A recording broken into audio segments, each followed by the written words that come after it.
আসসালামু আলাইকুম এভরিওয়ান। আমার আজকে রেসিপি হলো কাঁচা আমের বার্মিস আচার বা চাটনি। এই আমের সিজনে একবার হলে বানিয়ে দেখবেন, এটা খেতে ভীষণ মজা। আর এটা খিচুড়ি, পোলাও, ভাত কিংবা রুটির সাথে খেতে অনেক বেশি মজা। এই চাটনিটা আপনারা একবার বানিয়ে সারা বছর জুড়ে সংরক্ষণ করে খেতে পারবেন। তাহলে তো চলুন রেসিপিটি শুরু করা যাক।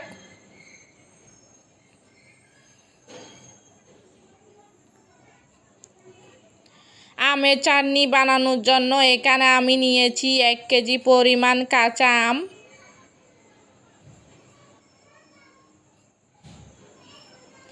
আমের খোসা ফেলে দিয়ে আমি আমগুলাকে এইরকম পাতলা করে কেটে নিয়েছি। এগুলাকে আমি পানিতে ধুয়ে নিয়েছি।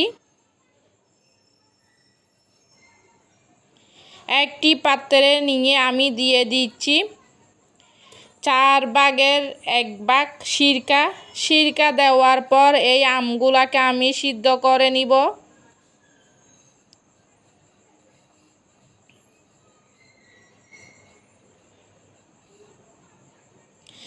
আমগুলাকে আমি সিদ্ধ করে নিয়েছি, দেখতে পাচ্ছেন।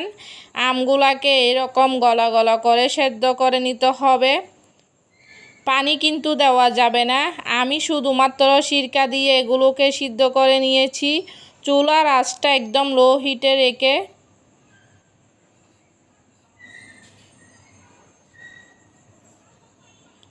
আমগুলোকে এরকম একটি স্ট্যানারে ছেঁকে নিচ্ছি। ছেঁকে নেওয়ার পর দেখতেই পাচ্ছেন আমগুলা কিন্তু এরকম স্মুথ হয়ে যাবে।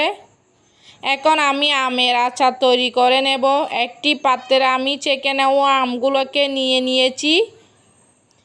দিয়ে দিচ্ছি 1 চামচ লাল মরিচের গুঁড়া,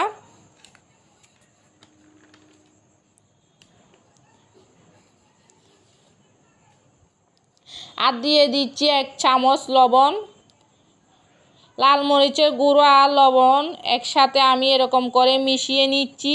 চুলার আঁচটাকে মিডিয়ামে রেখে এভাবে নেড়ে চেড়ে আমটাকে কিন্তু রান্না করতে হবে। যখন দেখবেন আমগুলো এইরকম ঘন হয়ে আসবে,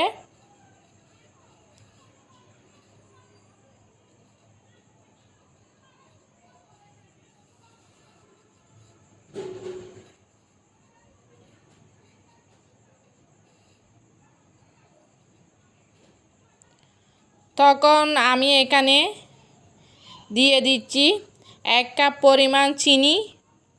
এখানে কিন্তু আমি সব একসাথে দিব না, চিনি অল্প করে দিয়ে এরকম করে ভালোভাবে মিশিয়ে নিতে হবে। এটা এরকম অনবরত নাড়তে হবে, এইভাবে মিশিয়ে নিচ্ছি। তো মিশিয়ে নেওয়ার পর আমি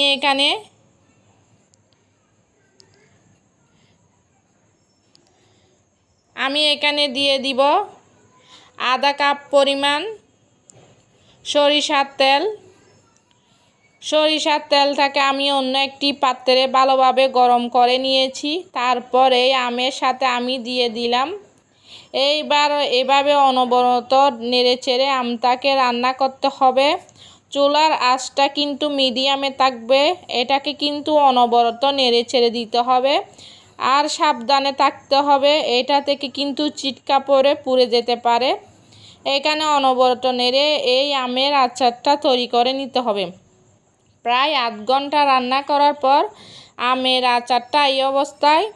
এখন আমি দিয়ে দিয়েছি 5 ফোড়ন মশলা। আপনারা চাইলে বাসায় তৈরি করে নিতে পারেন।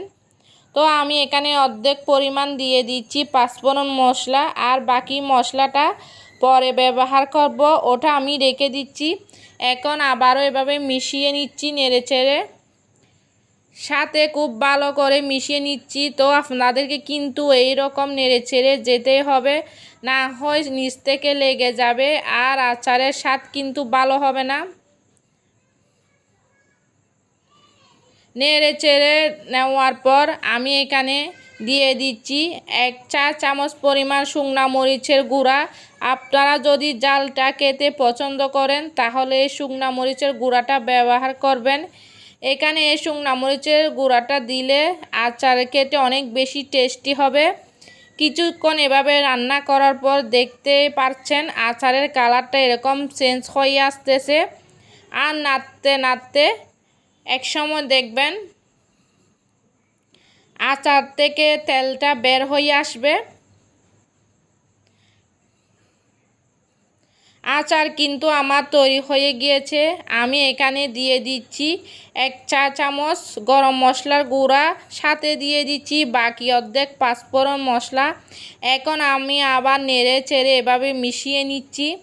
এখন এটাকে আমি আর বেশি রান্না করব না, 2 থেকে 3 মিনিটের মতো এই আচারটাকে জাল করে নিচ্ছি।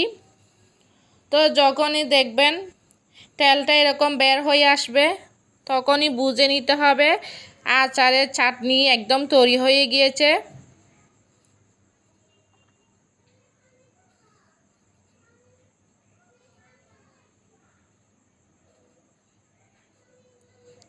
তো আমি এরকম নেড়ে ছেড়ে রান্না করতে করতে